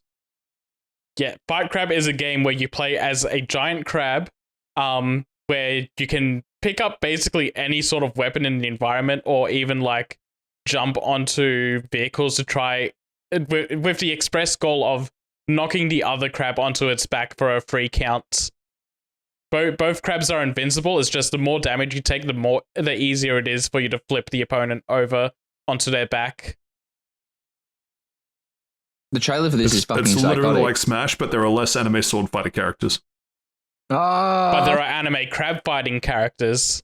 There are. And you know what? I'm okay with that. And the crabs have swords, so they're sword fighting crabticas. I don't know, there's something in there. They even have the sword from Berserk in the trailer. Okay. I mean the sword from Elden Ring. My man. I'm going to pretend you didn't say that. It does look quite fun though. I do like how they talk about there is a crab league in career mode, which just even on principle, I'm keen. I don't know. I didn't play the first one. I know very little about this, but just the concept alone, I'm very interested in. I don't know if my computer will be able to run this, and that's a shame. I think it would. I don't think the crab fight games are technically demanding. I think they're just really easily thrown together Unity games that just live on their extremely funny concept and being fun to just mess around in. But the thing is, a game like this, if my computer can't run it, I could conceivably just make a real life version. So I guess I have that to fall back on.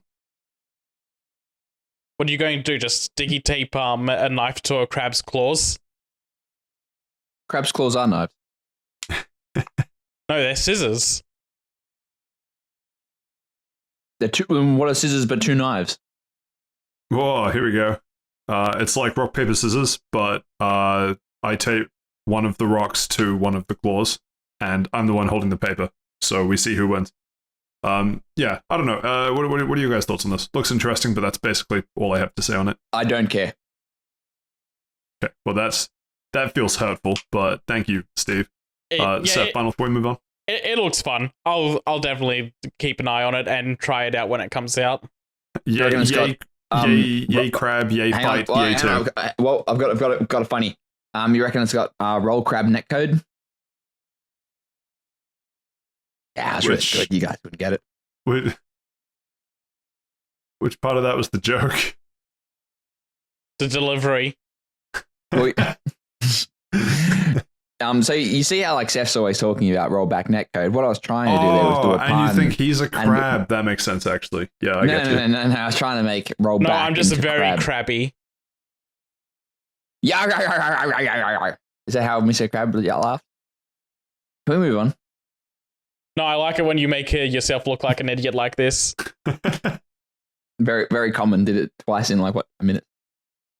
Well, if Seth's a little crabby, seeing all these PS5 Project Q confirmations from Sony is going to make him evolve into a Kingler. Am I right?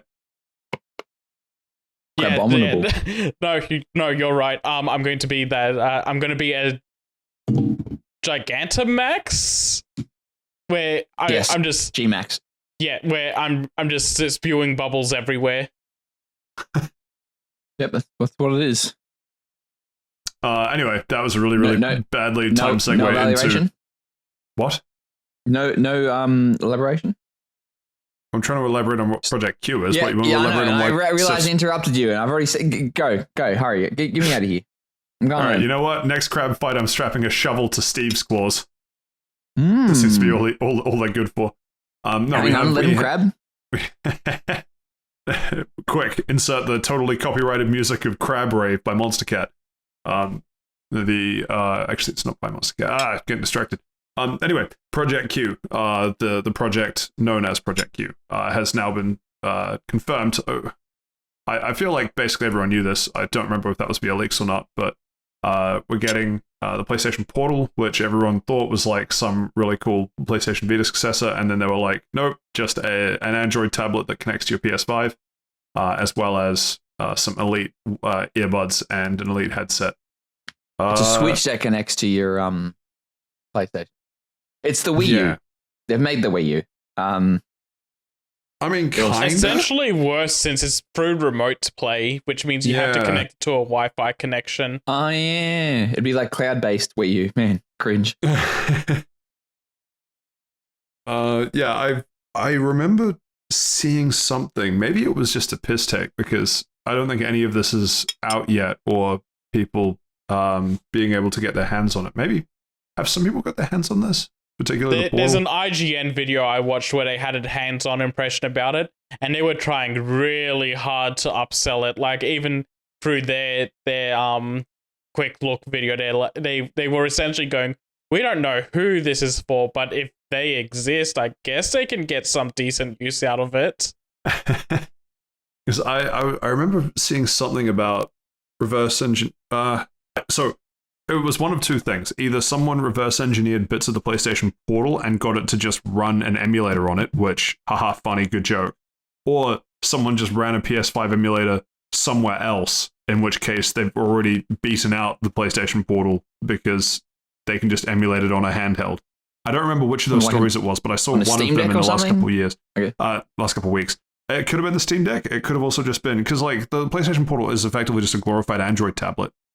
That's basically all it is, and it's just running emulation. Oh no! Well, it's not even running emulation. It's running just the remote streaming. Yeah, streaming. I suddenly thought I remembered it and went, no, that was something completely unrelated. Yeah, I don't remember what it is that I watched. But PlayStation Portal. Annoyingly, it's the sort of thing that I would probably be closer to the target group for, in that I am very rarely in the living room, and I would prefer. I've effectively just shifted the PS5, but playing a handheld, I've got the Switch dock next to me, but I play Switch handheld most of the time. When I'm here, because there's just no point swapping all the cables to use a second screen. That swapping between Switch and PS5, in theory, would be a reasonable setup for me, but at this point I've just shifted to PS5, so who cares? But yeah, I don't really know who it's for. The limitation of being Wi-Fi only really, really hinders its use. I don't know who it's for either. Like, it's not like as if it comes with the PlayStation. It's no, but like what's funny is that it's actually worse, right? Because you can get the PlayStation Remote Play app on your phone, and you can play with enough data. You can play your PlayStation 5 from your phone from anywhere. But my understanding is that the PlayStation Portal is Wi-Fi only, so you have to be somewhere where you have Wi-Fi to use it. Yeah, and in some places around the world, Wi-Fi isn't as good as like if you've got a 5G network, you're living the dream. But it just seems like weird. Like, do you have to connect it to a PlayStation 5 for it to work? My understanding is you do. Yeah, you would. Yeah, you would. Yeah. So it's not like if it's I could sort of understand if it was like a replacement for a PlayStation 5, but if you're buying a PlayStation 5, that's like, what, $700? Yeah. Like, the idea is... I think it's 900 now after the price increase, by the way. Oof. But the way the remote play stuff works is that you have to link it to a specific PS5. So if I could right now start remote playing to the PS5 next to me, but if I plug that PS5 in, I can't use it from having it plugged in. I probably explained that really badly. Like, if you're remote playing to it, that's the only thing that can happen on that PS5. So it's not like you can't. It's not like you're playing one game, someone else is playing. Yeah, exactly. Yeah. So it's not like you walk into the lounge and you're like, oh no, Gary, the SpongeBob main, is playing a PlayStation 5 game. I was trying to figure out if All-Star Brawl came out on PS5. Did that come out on PS5? It did. Yeah, it did. Jesus Christ. Anyway. I think it came out 2 years ago, man. So you walk into the lounge and Gary the SpongeBob main is playing on, I guess, your PS5, and you're like, don't worry, Gary, you can continue playing with the 4 other people playing All-Star Brawl. and just whip out the PlayStation Portal. That won't work. If you remote play to the one to the PlayStation, you effectively either kick Gary off or Gary just goes no and then keeps playing. So, what are you going to turn off the internet? Yeah. For some reason, maybe this is false hope. I mean, I assumed at the very least it'd be like cloud streaming, but if it has to connect to the PlayStation, I don't see who this is for. No, it is strictly to your PlayStation. So it's not even streaming in the sense that like if you own a PS5 game, that you can play that directly on the portal via streaming. That has to exist and be playable from your PS5, and all you're doing is replacing the screen rather than connecting it directly to the PS5. It's now a tablet in the palm of your hand. It's not even a functional tablet. Like, I think all of its Android features are removed, so it only exists to be it's remote play system screen controller. Yep. And there's no storage or anything. So like a Steam Deck running, I don't know if PS5 emulation is that good or anything, but a Steam Deck running any kind of emulation, or even just finding a way to run remote play on a Steam Deck, is the equivalent of this. And yeah, honestly, the Steam Deck's probably still better because it's native. It's not going through a remote play internet only access. Right, but what I'm saying is that even if all you did was get a Steam Deck and install remote play however you can, I don't know how you, I don't know, I don't have a Steam Deck enough to know how it would work, but, or the Asus ROG, because that's an easy one. Asus ROG just runs Windows 10. You can just download the remote play app onto your Asus ROG and you have a PlayStation Portal. Congratulations. Strange. Yeah. Very strange. But the only difference is that with an Asus ROG, it's also an Asus ROG. You can use it to play other games. The difference between comes up to, well, there's a massive price difference between them, but also the Asus ROG offers so much more for its price. Yeah. Because no, Seth, you made a slight you slightly misspoke there. The Asus ROG offers you something. Yeah. Because this is coming in as a $200 paperweight.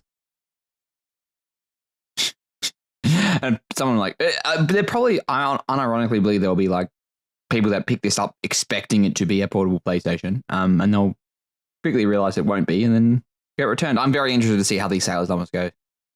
Seth, myself, and the other 28 PlayStation Vita owners were really excited briefly for Project Q. 28? You're overestimating how many of us there were.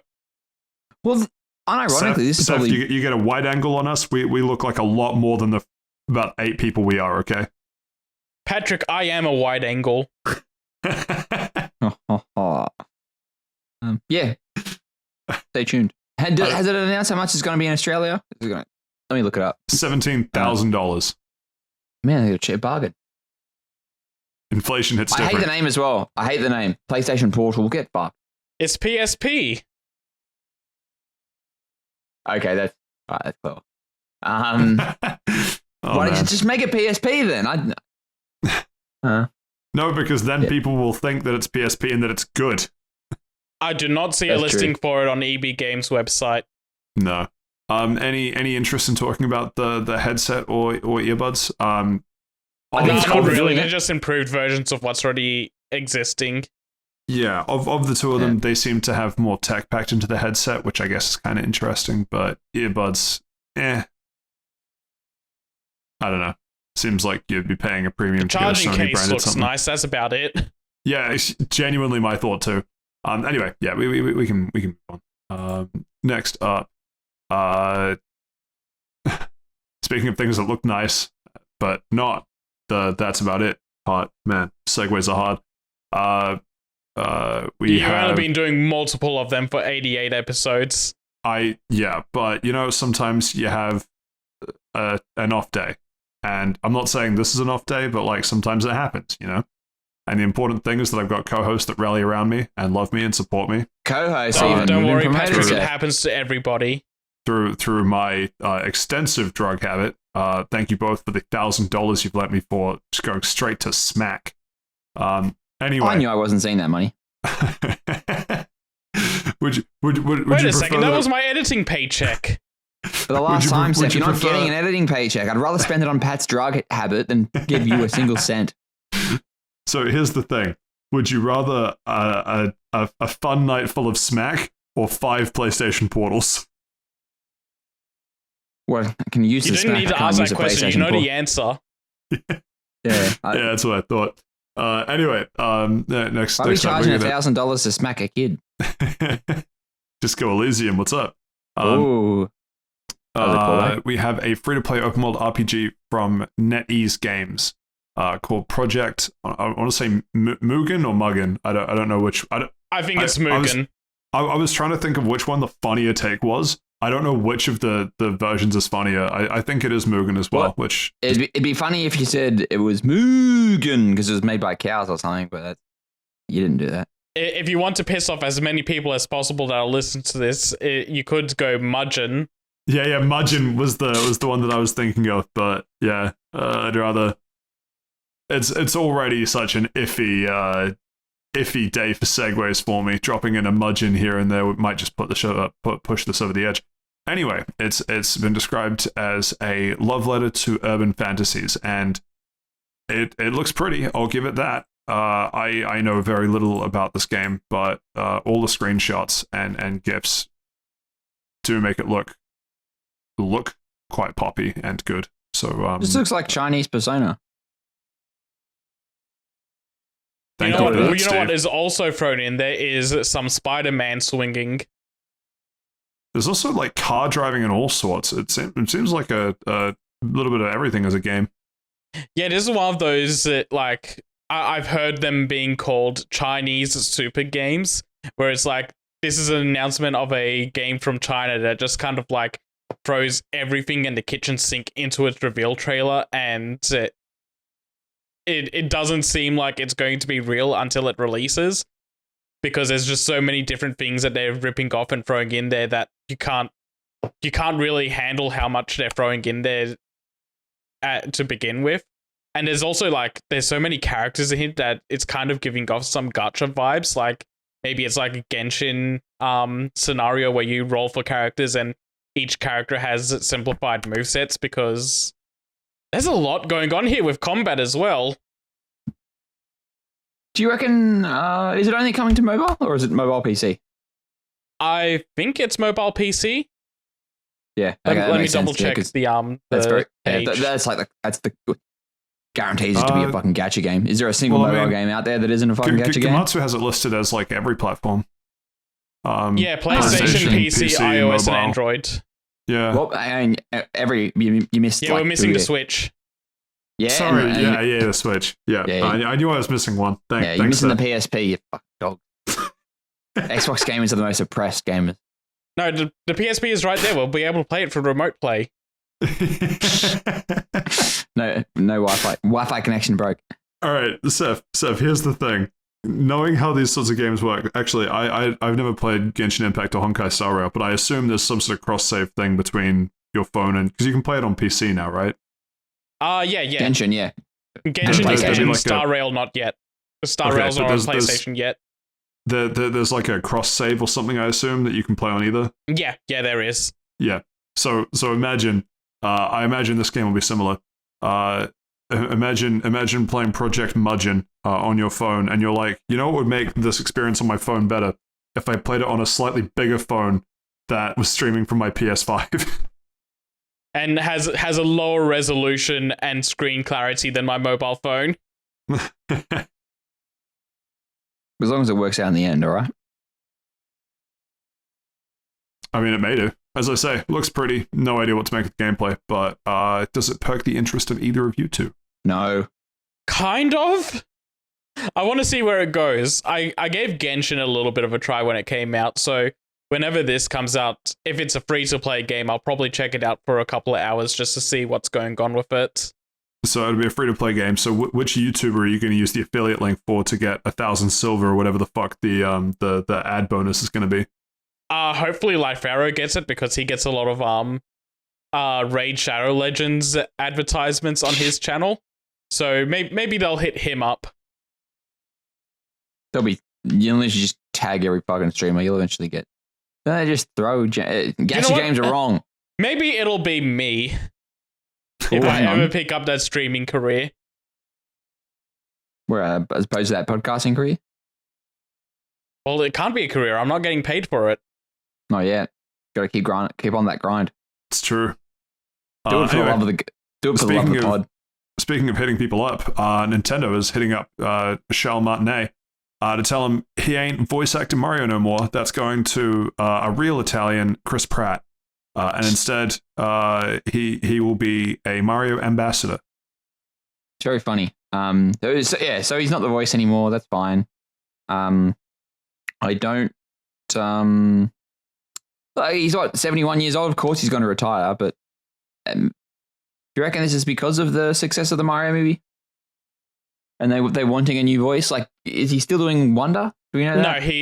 No, people have been wondering since the Super Mario Brothers Wonder trailer. They're like, Mario doesn't sound the same. Did they replace Charles Martinet? And yeah, this is just straight up confirmation that he'll probably be replaced for that game. Wonder who it's going to be. You reckon it will be Chris Pratt? Absolutely not. There's no way. They're not getting Chris Pratt in for video games. No. Maybe they bring Bayonetta girl back. No, she's gonna complain about not getting enough pay, even though it's over the standard. Yeah, she's probably blacklisted. Yikes. Anyway, good on Charles. I know there was a little bit of because I think the biggest kerfuffle was around whether or not he'd be the voice in the Super Mario Bros. Movie, and he does voice a couple of characters in the movie, which is fun. Exactly. He just voices the dad, isn't it? The dad and the one character that's playing Jumpman in the background of the pizzeria, where he's actively doing the Mario voice for that one. Okay, yeah, all right, that makes sense then. Anyway, I don't really have a huge amount more to say. Funnily enough, neither does Nintendo. I do want to add in, just for the fun of it, is that every single Final Fantasy 16 voice actor has been going on Twitter recently doing their own auditions as a joke for Mario characters. So they got Ben Starr, the voice of Clive, did his audition for Mario.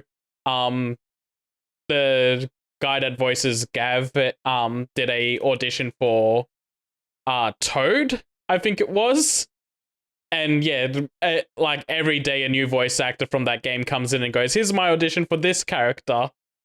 And it's been a joy to watch that happen.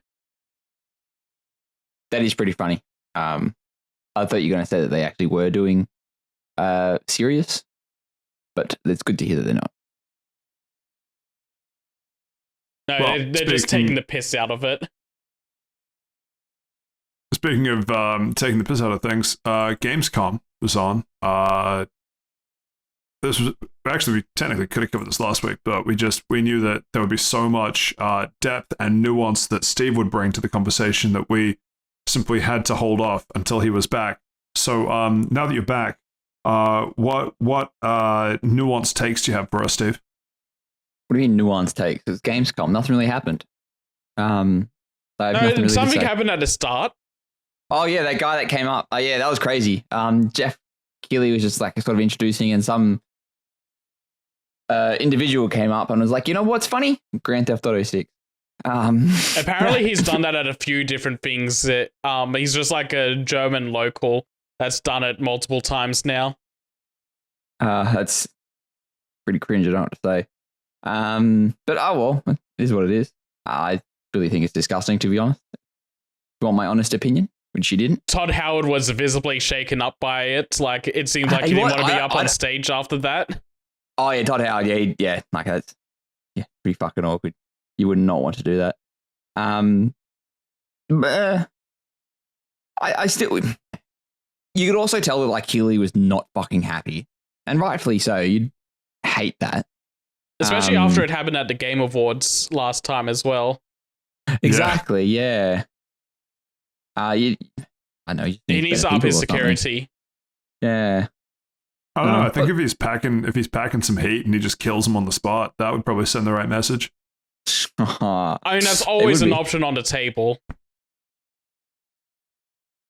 Or Just- on the just floor, have- or anywhere really, just wherever you're hiding the gun. Have a Maybe next guillotine on stage and it sends the message. Could only be so lucky. have a guillotine, and then have an applause meter, and then just see what happens. But yeah, like Todd Howard like spoke about Starfield for a bit. Like that was pretty Joe, cool. no way. Yeah, I know. Is he that game telling us coming more out? of his sweet little lies? Yes, but we're not getting Was, into those. Was Chromecat there taking notes? I don't know who that is. That hurts. But I'm sure they were. Yeah, what else? I don't know. Black Myth Wukong, they did a bit more of a trailer on that. I'm not really fussed about that. Sorry, hang on, let me rephrase that. I am really fussed about it, but I didn't really hit for me any of that trailer. Like it just seemed like a generic action RPG type of thing. And yeah, it's pretty much it. Okay, well, thank you for that. Absolute What, just I don't know. Sorry, what other, dump truck of nuance. what other things were you got? I thought someone else would pick up and say what they were interested in. I usually wait till Patrick hands it over to me. Seth, Patrick. I'm handing you the bloated corpse of Steve. It's your problem now. It's I'm just gonna dump this in the river, all right? Please don't. But bodies don't float, right? They drown. Hey, he only drowns I if don't he's know. a witch. Which, sorry, yeah, no, he drowned. He sinks to the bottom. Oh, thank God. real witch I'll behavior. just put on some cement shoes to make sure. Cement. Hate you. Cement Crocs. Ooh, hang on, let him croc. But yeah, they also- Steven's right about like Black Myth Wukong. It's like I'm interested in this game. That trailer didn't do a lot for me. Yeah, I thought overall this Gamescom was like pretty miss. Okay, so what games did do it for you? Either of you, not necessarily just Seth or Steve, but like, you know, throw some titles out because there's a big like. I mean, we were looking at a list from I actually don't know what website this is. It says Merry Station on the top left. Good enough for me.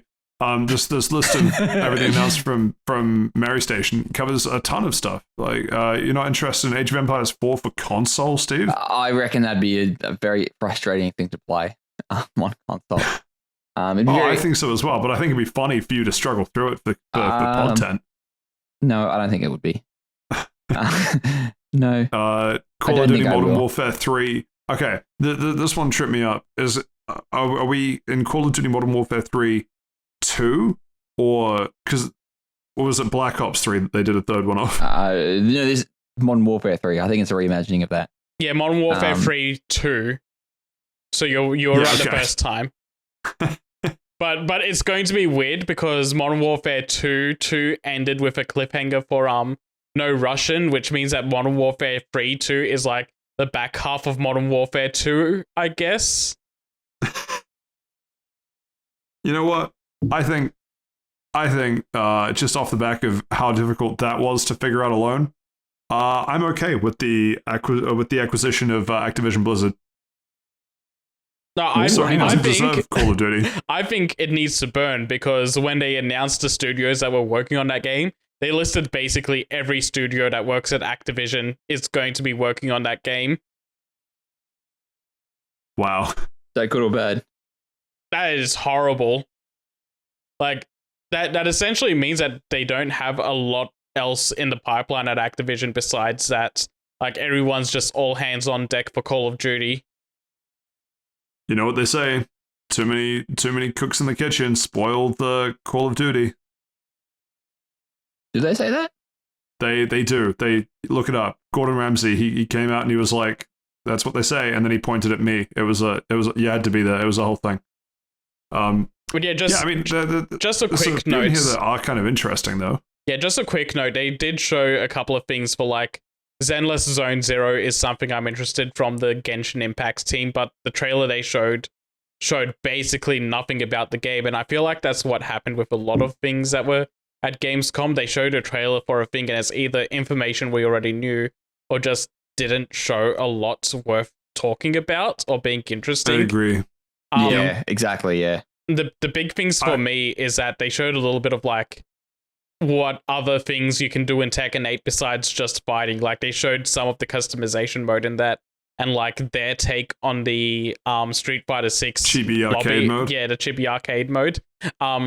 They also announced the price for that game, and it's disgusting how much they're going to charge for extra DLC bonuses for those chibi avatars that look like shit. Yeah, that's how much? Fucking disgusting. How much are they? So there's 3 editions for the game. There's a standard edition that's going to be like 110 Australian, I think. Then the standard edition and season pass, which is 150, and then standard edition plus season pass plus character creation set, which will be like 170 or 180. So it's like an extra $20 or $30 for avatar stuff. Wow. Yeah. Not a fan. And it just a price point alone is disgustingly expensive. Grand Blue Fantasy Relink got a February 1st release date, which I'm excited for. I've been wanting that game for like 8 years now. Sonic Frontiers, for me specifically, its final update's coming out in September. So when that hits, I'm going to replay the game because it seems like they're just massively overhauling the end of that game because of how underbaked it was at launch. So it seems like they're redoing the entire final island and final boss fights to make it more engaging. That's good. Is it? I think that's good. Okay. That's all I have to say about that then. And I do want to mention that Alan Wake 2 was shown off there. Like, it was the main event show and the trailer. Every time I've tried to watch the Gamescom opening night live event, I've just completely tuned out by the time this trailer hit, so I still haven't actually seen it. I've heard it's a very good trailer. I still haven't seen it, though, and I don't know if I'm going to. I might just wait to play that game myself to see what's going on in it. Okay. I was actually kind of interested in Expeditions, a MudRunner game. Looked kind of interesting. It looked like it was going for a sort of off-roady, real nuts and bolts, explore just the middle of fucking nowhere in a truck type thing, which I mean, just on premise was kind of interesting because not a lot of games like that. And the trailer is the most epic trailer for how boring the gameplay looks. It's amazing. There's like a big orchestral, like borderline Two Steps from Hell music playing, like big, like swelling orchestra bits going off. Crazy. The thing that I am now nervous about, like it's still kind of on the radar. It wasn't a complete write-off, but the thing that I'm nervous for, because I haven't played any of the previous games, and it's from the same people that did MudRunner and I think SnowRunner were the two that comes up as from the creators of. Yeah, they did SnowRunner, they did Redout 2, and they've done a few other things like World War Z and the Evil Dead game. Sure, but I'm thinking more kind of driving side. Yeah. But the one that was funniest for me was that when the trailer finished, the next video as like the related video that YouTube subbed up to me was SnowRunner Season 10 overview trailer, and I went, oh, it's that sort of game. Yeah. Same thing just happened to me because I've got the trailer playing in as you're talking about, and then as you were saying that SnowRunner Season 10 overview trailer just popped up in my recommend. Yep. Oh, well. It was nice while it lasted. Oh, I think worth mentioning is that they showed off the Phantom Liberty update for Cyberpunk 2077. And that does actually look like they've massively improved the game since launch. Maybe some people would say that should have been in at launch. Some people might say. Yes, the Need for Speed Unbound issue of, actually, this update looks pretty good. And everyone goes, why wasn't it in the game at launch? And everyone's like, that's a good question. Ask, why we need answers to that. Yeah, it seems like the game's on track to be the next No Man's Sky. I mean, CD Projekt Red, if they're going to do it with one IP, it would have to be this one. Yeah. If anyone was going to do it, it'd be them. I noticed that Payday 3 dropped a trailer with Ice-T. Yeah, that was also they showed it off and not much happened trailer. I was just about to say that, yeah. Payday 2 being such a massive game. Actually, I don't have Steamcharts in front of me, but I assume, I'm going to guess, still multiple thousands of people playing Payday 2 because of how long that cycle went for. Whereas part of me still kind of prefers Payday 1, I gotta be honest. But they show off Payday 3 and it's like the most generic, like, if they didn't say that it was Payday 3, you wouldn't have placed it. There was nothing that stood, like, it's like the third game in a series, and there was nothing in the trailer that said, hey, this is a Payday game, which that just felt like an interesting choice. Yeah. And then likewise with Assassin's Creed, there's a trailer for Mirage, which, again, if, like, it's very obviously an Assassin's Creed game, but if you told me that game came out 10 years ago versus a game that's going to be coming out soon, wouldn't have been able to pick the difference. Yeah, the big thing with the Assassin's Creed trailer was that they have an Arabic dub for the game this time, which was what they wanted to show off, which, neat, I guess. I'm going to play the game in English, though, when I play it. Traitor. Yeah, I am a traitor to my race. That's a funny thing to say, Seth.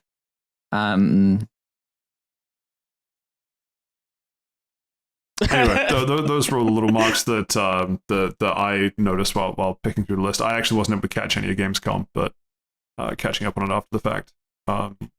Yeah, that's sort of all I have to control. Sorry, one other. The Motorfest, which, admittedly, Motorfest does look... The problem is Motorfest looks interesting, but it doesn't look more interesting than Forza Horizon. So it's like the most second placed game in my head. Yeah, that's fair. That and because it's the Crew, I'm pretty sure it was the Crew 2 that I tried for a couple hours, and for a game that prides itself on its driving mechanics, it just did not feel that good to play. But the Crew 2 was also quite a lot older. At least relative to Motorfest, so maybe they've tweaked some stuff. Yeah, but the Crew is that was... sort of series where I don't hear a lot of people talk about it, but the people that do talk about it swear by it at this point. Yeah, it's sort of odd. I don't really know what to make of it, because the Crew is an Ubisoft one, isn't it? I believe so, yeah. And so they really maximized the open world stuff, but when I was playing the Crew 2, it was just like, you can drive all the way across the country. And the idea of it was really interesting. But it was one of those weird existentials of like, here you have all this ability to drive, but why? What's the incentive to drive anywhere? Because you can. Not to cycle too far back to talking about Horizon 5, but that's why Horizon 5 was so amazing in that everywhere that you went in Horizon 5 felt like somewhere where developers had taken painstaking time to craft a fun thing to drive.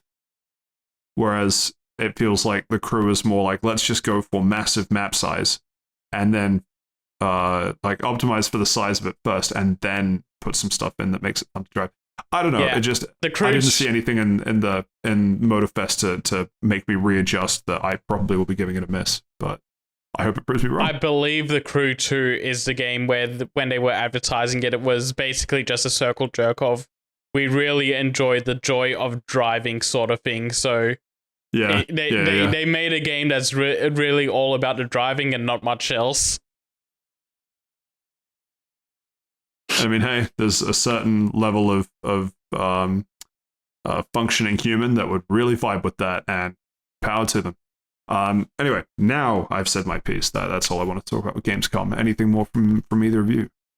Tokyo Game Show is next. That's soon, isn't it? Yeah, TGS is very soon, and apparently there's going to be a State of Play next month as well. That Mario thing as well on Friday. Yeah, that's right. I didn't have it on docket because it's essentially going to be happening tomorrow, and we'll talk about it next week.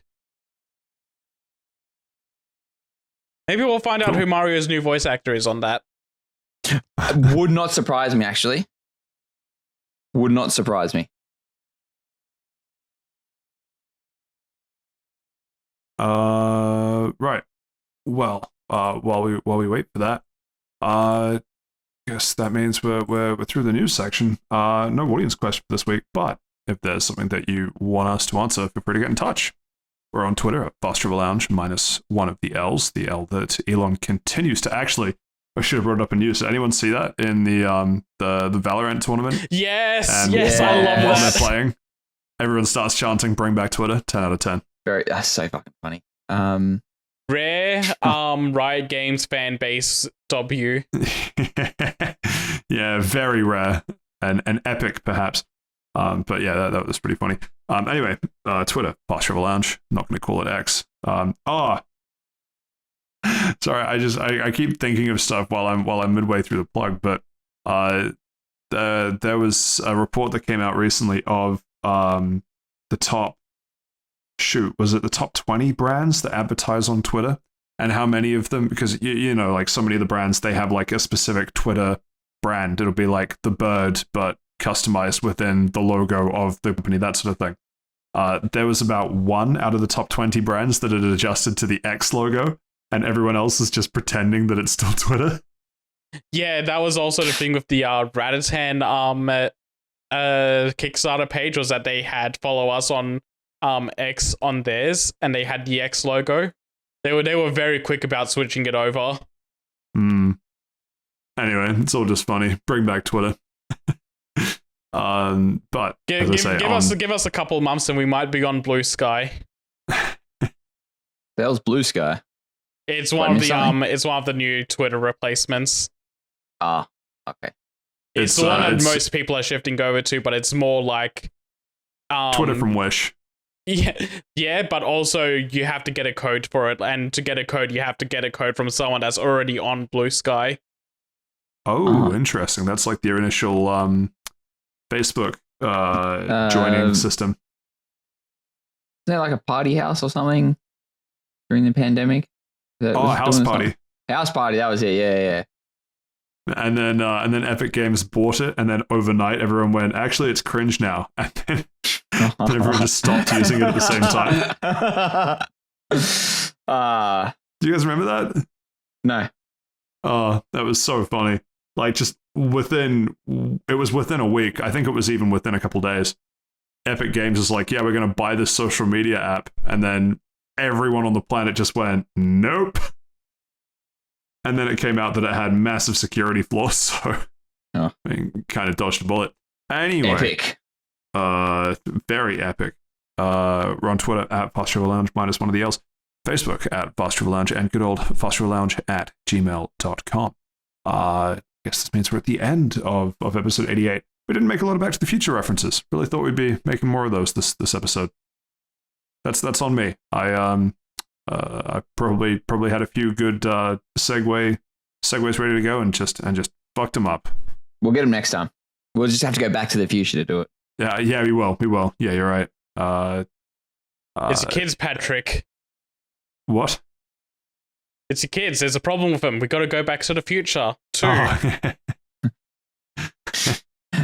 Finally, we will see whether or not humanity invented hovercars in the year 2000 and it was 2020, right? 2015. 2015. That's so much worse. Hovercars and self-lacing shoes. That's the combo. Anyone want to? And pre 9/11. That's a whole other thing. Anyone want to hint at stuff coming up next week? I guess I'll, if I remember, talk about the bear and maybe talk about how I finally finished Monster Hunter Generations. If I'm lucky, we'll see. Anything from you, Seth? I might try to play Soul Hackers 2 again. I played the intro level and then I got COVID, so I didn't go back to it afterwards. But once I finish Bomb Rush Cyberfunk, I think I'll finish that off. And then I also got Armored Core 6, so I'll try to get that in at some point too. Fair enough. Steve, what about you? I don't know. There's this little indie game coming out sometime next week for us Game Pass chads. So I might pick that up. I think it's called Field Star or something. No, sorry. No, you're thinking of Crab Fight. That's cool. Oh, No, I I'm gonna go back it- as well. it's already out. It just came out like today or yesterday. It's called Sea of Stars. Oh, yeah, that's not it. Yeah, so Starfield comes out next week, friends. Bad news is I have a wedding to go to, and I have to, as I'm in the groom's party, so Starfield releases on the 6th, and guess when I have to be at my friend's house? I have to The fly out 7th. on the 6th. Nope, the 6th. I wish it was the 7th. But sorry, Johan, not coming. All the best. Nobody deserves happiness. Only I do. Wouldn't it be great if you had something like the PlayStation Portal to stream Starfield? Only That way you Xbox, don't even have to be. if only Xbox invested in. How's xCloud going? Is that still a Yeah, thing? I was just about to say that. Yeah, no, it is. It's not too bad. I've never really used it in any comprehensive way, just because the only times I choose to use it, other times I've got fucking shit internet connection. So I was kind of shoot myself in the foot with that. And now you got a reason to put it through its paces. I think I just might have to hold up for a bit. I get back Sunday afternoon, so it'd be like that. Yeah, but I don't know. I'll get to it. Don't worry. I'll be playing a lot of it very soon. In the meantime, though, I don't know, actually. Probably nothing from me next week, but let's see. And see, we shall. Well, that's a little teaser coming up next week. So if you've enjoyed what you heard this week, feel free to leave any kind of review, comment, feedback. Helps other people.